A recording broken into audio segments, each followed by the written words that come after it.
Ikasampung kabanata.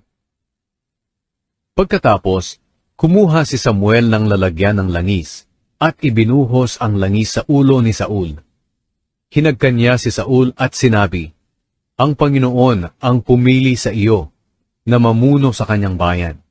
Pag-alis mo ngayon, may makakasalubong kang 2 tao, malapit sa libingan ni Raquel sa Zelsa, sa hangganan ng Benjamin. Sasabihin nila sa iyo, nakita na ang mga asnong hinahanap ninyo. At ngayon hindi na ang mga asno ang inaalala ng iyong ama, kundi kayo na." Patuloy niyang itinatanong, "Ano ang gagawin ko para makita ko ang aking anak?"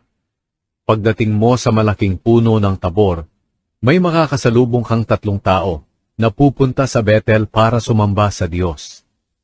Ang isa sa kanila'y may dalang 3 batang kambing, ang isa'y may dalang 3 tinapay, at ang isa naman ay may dalang katas ng ubas na nakalagay sa balat na sisidlan.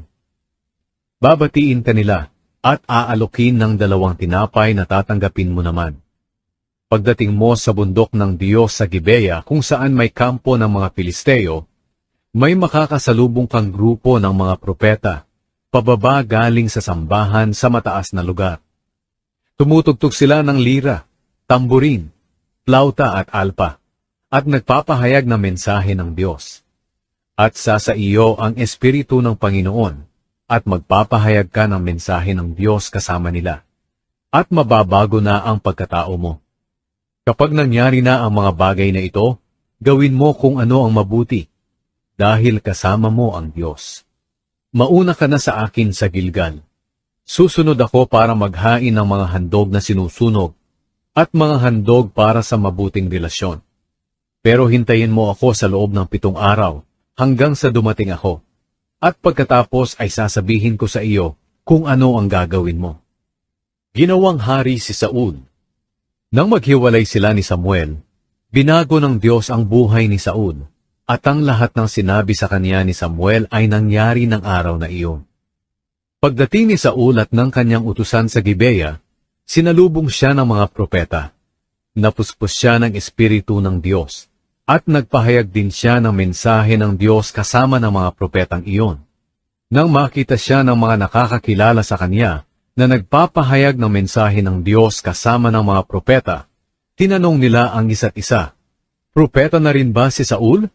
Paano naging propeta ang anak ni Kish?" Sumagot ang isang taga roon, "Hindi na mahalaga kung sino ang kanyang ama.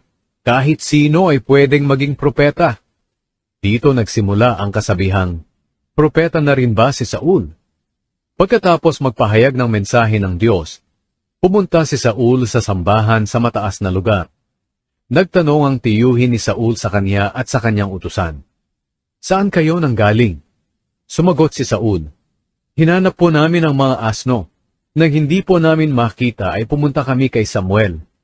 Sinabi ng tiyuhin ni Saul, "Sabihin mo sa akin kung ano ang sinabi ni Samuel sa iyo." Sumagot si Saul, "Sinabi niyang nakita na ang mga asno." Pero hindi niya sinabi sa tiyuhin niya ang sinabi ni Samuel tungkol sa kanyang pagiging hari. Tinipon ni Samuel ang mga Israelita sa Mispa para sabihin sa kanila ang sinabi ng Panginoon. Ito ang mensaheng ibinigay niya galing sa Panginoon, ang Diyos ng Israel. "Inilabas ko kayo mula sa Ehipto. Iniligtas ko kayo sa mga kamay ng mga Ehipsyo at sa lahat ng bansang umaapi sa inyo. Pero kahit na iniligtas ko kayo sa lahat ng kapahamakan at kagipitan, tinalikuran pa rin ninyo ako na inyong Diyos, at humingi kayo ng hari na mamumuno sa inyo. Ngayon humarap kayo sa akin ayon sa lahi ninyo at angkan." Pinalapit ni Samuel ang bawat lahi ng Israel, at ang lahi ni Benjamin ang napili. Pagkatapos, pinapunta ni Samuel sa harapan ang lahi ni Benjamin ayon sa sambahayan, at ang pamilya ni Matri ang napili. Si Saul na anak ni Kish ang napili sa pamilya ni Matri, pero nang hanapin nila si Saul, ay hindi nila ito makita. Kaya tinanong nila ang Panginoon, "Nasaan po siya?" Sumagot ang Panginoon, "Nandito siya. Nagtatago siya sa bunton ng mga bagahe." Kaya tumakbo sila papunta kay Saul at kinuha siya. Nang pinatayo siya sa gitna, Siya ang pinakamatangkad sa lahat. Sinabi ni Samuel sa lahat ng mga tao, "Ito ang taong pinili ng Panginoon para maghari sa inyo. Wala ni isa man sa atin na katulad niya." At sumigaw ang lahat ng tao, "Mabuhay ang hari!" Ipinaliwanag ni Samuel sa mga tao ang mga karapatan at pananagutan ng isang hari. Isinulat niya ito sa isang nakarolyong papel at itinago ito sa bahay ng Panginoon. Pagkatapos, pinauwi ni Samuel ang mga tao. Umuwi rin si Saul sa bahay nila sa Gibeya.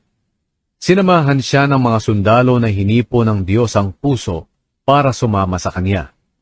Dahil may masasamang taong nanlalait kay Saul na nagsabi, "Paano tayo maililigtas ng taong ito?" At hindi sila nagbigay ng regalo kay Saul bilang parangal sa kanya bilang hari. Pero hindi sila pinansin ni Saul.